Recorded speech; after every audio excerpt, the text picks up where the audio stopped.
Encore un tableau dominé par les lignes verticales. Cette impression de hauteur est accentuée par la pente qui descend vers la baie de Fort-de-France.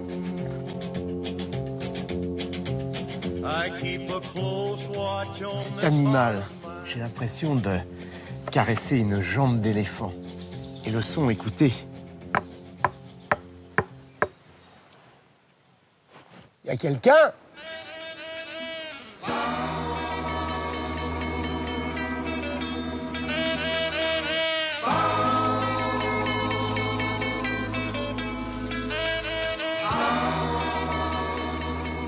Nous allons poursuivre notre exploration du jardin de Balata, mais auparavant, nous allons faire un détour par un lieu unique en Martinique, la savane aux esclaves.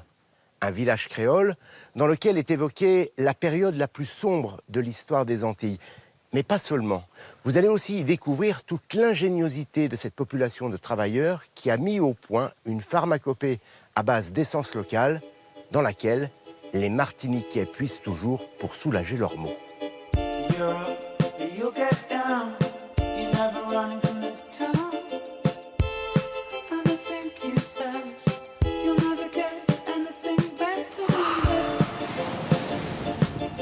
C'est aux Trois-Îlets, sur la côte ouest de l'île, dans un parc de 2 hectares en lisière de forêt, que Gilbert a posé ses valises il y a 18 ans.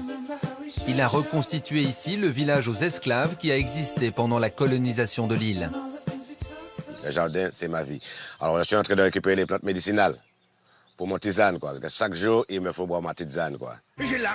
Son jardin est avant tout un jardin médicinal dans lequel Gilbert nous présente toutes les vertus des nombreuses plantes des Caraïbes.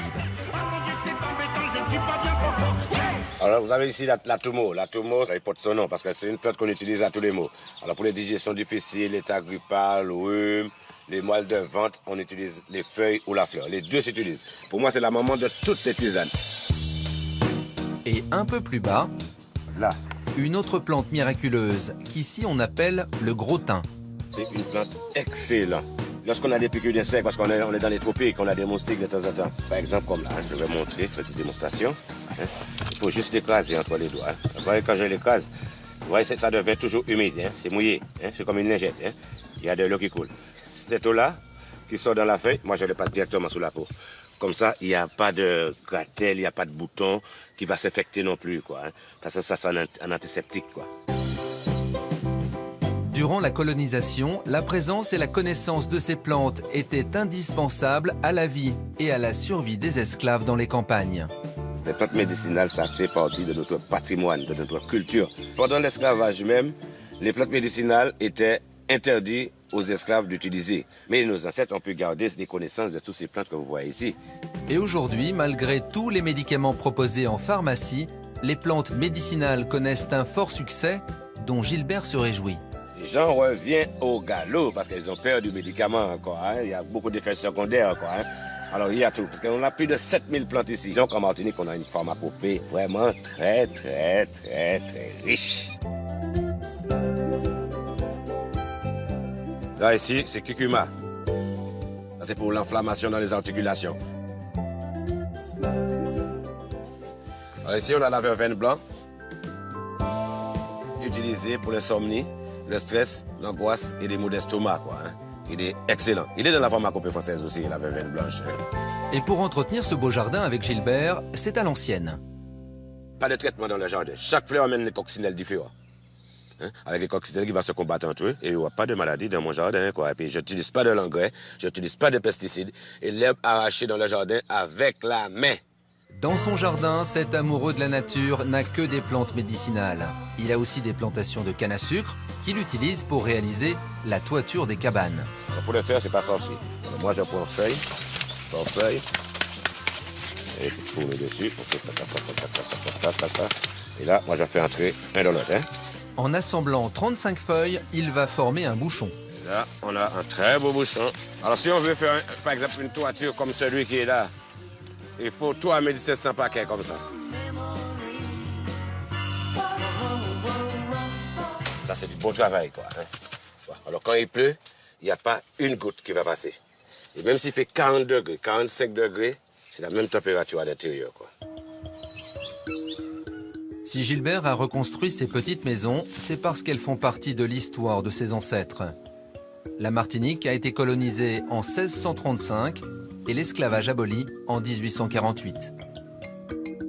Ces petites maisons, ce sont des petites maisons qui existaient à l'époque de l'esclavage. Toute la lignée des petites maisons des esclaves qui étaient à proximité du champ, eh bien, ils ont tout effacé. Alors, quand quelqu'un vient ici chez nous, pour eux, il n'y a pas eu d'esclavage sur cette île, hein, parce qu'on ne voit pas de traces. Et en remettant cette petite maison-là sur place, et en parlant de l'histoire qui est l'histoire de l'esclavage, là, les gens vont commencer à comprendre, quoi. Hein. Pour moi, c'est un devoir de mémoire de monter ce village. Ouais. Pour moi, il faut ça pour pouvoir avancer, pour pouvoir voir les choses autrement, quoi. Pour notre histoire, il fallait ça. Hein. Sur cette terre, il y a une espèce d'arbre qui date de l'esclavage et que Gilbert cultive avec beaucoup de passion. Alors, le cacao pour faire le vrai chocolat, hein, parce que nous, en Martinique, on a ce qu'on appelle le bâton cacao. Donc ça, c'est le chocolat à 100% cacao, quoi. Hein. Et pour pouvoir le faire, c'est pas compliqué du tout. Alors, on récupère uniquement les cabosses qui sont jaunes. Là, alors, comme ça, je vais récupérer celui-là. Il faut juste les casser, comme là. Hein. C'est pas compliqué. Lorsqu'on est habitué, on le fait comme là. Alors, ce sont ces graines-là qu'on va récupérer et on va le faire sécher au soleil pendant 6 semaines. Et voilà le résultat après 6 semaines de séchage. Alors, il faut 3 poignées de fèves pour faire un bateau de cacao. Je prends une poignée, 2 poignées et 3 paniers. Et c'est bon. Ensuite, Gilbert dépose sa casserole directement sur le feu et tourne sans s'arrêter pour torréfier ses fèves. Les cacao, tous les bois chocolat, tourner cacao, tous les bois chocolat. 15 minutes plus tard, il va les éplucher et les piler.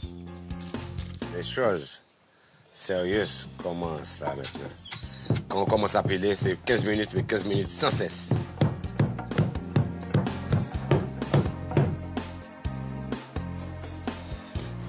Quand ça bouillit, ça c'est le bon chocolat, à 100% cacao. Dernière étape pour sécher cette pâte de chocolat, la rouler dans une feuille de banane. On se fait un super bon chocolat avec ce chocolat-là. Un chocolat à faire fondre dans du lait ou à croquer à pleines dents.